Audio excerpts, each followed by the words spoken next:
जीवन की प्रत्येक चर्या में प्रभु यदि आप विराजमान हो जाएं और मैं आपका अनुभव करने लगूं तो प्रतिकूलता और अनुकूलता क्या है इसका बोध ही धीरे धीरे समाप्त हो जाएगा। भक्ति की व्याख्या करते करते हम पहुंच रहे थे अर्चनम, वंदनम, दास्यम, सख्यम, आत्मनिवेदनम। परमात्मा के पाद सेवन, चरण सेवन की संक्षिप्त चर्चा हुई और वंदन करते करते व्यक्ति, वंदन प्रणाम का ही दूसरा स्वरूप भी है, पर्याय भी है। यदि भगवान को कोई एक बार भी स्मरण करे, जैसा कि कल के प्रवचन में निवेदन किया गया था, तो उस एक वंदन से, उस एक प्रणाम से भी व्यक्ति को बहुत कुछ मिलता है। एकोपि कृष्णस्य कृत प्रणामो दशाश्वमेधा भवते न तुल्य, दशाश्वमेधी पुनरेति जन्मो कृष्ण प्रणामी न पुनर्भवाय। एक वंदन, एक प्रणाम। एकोपि कृष्णस्य कृत प्रणामो, कृष्ण को एक भी प्रणाम किया गया। यहां कृष्ण का अर्थ अपने अपने इष्ट देव से लगाइए, क्योंकि हमारे शास्त्र कभी संकीर्णता का संदेश नहीं देते। जहां अनुष्ठान की बात है वहां एक देव की बात है, लेकिन जहां प्रणाम की बात है वे सारे ही प्रणाम बादलों से बरसने वाली जलधारा की भांति जैसे समुद्र में जाते हैं, वैसे ही प्रत्येक आराधक का प्रणाम इस विश्व के संचालक परमपिता परमात्मा को ही जाता है। उस परमपिता परमात्मा ने ही भक्ति की रुचि का ध्यान रखते हुए और अलग अलग रूप अपने आप धारण कर लिए। गोस्वामी तुलसीदास जी महाराज ने कहा कि राम सदा सेवक रुचि राखी, कि वेद पुराण संत सब साखी। वेद पुराण और संत साक्षी हैं इस बात के कि परमात्मा ने सदा अपने सेवक की रुचि रखी है। जैसे जैसी आपकी भावना होती है, परमात्मा आपको प्रसन्न करने के लिए वही रूप धारण कर और अपने अंश होने के कारण अंशी अपने अंश का ध्यान रखकर उसे भी प्रसन्न करता है।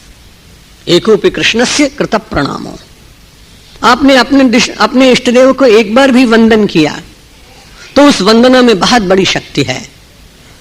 महर्षि वेदव्यास के वांग्मय का अध्ययन करते करते मुझे ऐसा लगा कि उन्होंने सब जगह तो अधिकांश स्थानों पर प्रणाम की बात कही, भगवान को भगवान माना, लेकिन एक स्थान पर मनुष्य को प्रेरणा देने के लिए भगवान श्री राम को महापुरुष के रूप में प्रस्तुत किया।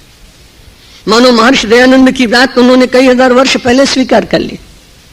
महर्षि दयानंद सरस्वती ने राम को अवतार नहीं माना, एक श्रेष्ठ पुरुष के रूप में, समाज के आदर्श पुरुष के रूप में उनको स्वीकार किया।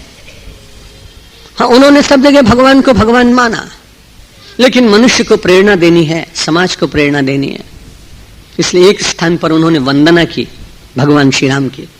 त्यक्त्वा सुदुस्त्यज सुरेप्सित राज्य लक्ष्मीम धर्मिष्ठ आर्य वचसा यदगारण्यम माया मृगं दैत्रेप्सित मन्वधावन वंदे महापुरुषते चरणारविंदम। यहां वंदे शब्द का प्रयोग किया है, वंदन। और किसका वर्णन किया है? महापुरुषते। भगवान श्री राम को यहां उस महापुरुष के चरणों में मैं नमस्कार करता हूं, वंदना प्रदान करता हूं। और जिस भगवान का वर्णन किया उसका यह वर्णन नहीं किया कि राम सच्चिदानंद दिनेशा, कि नहीं ता मोह निशालवलेशा।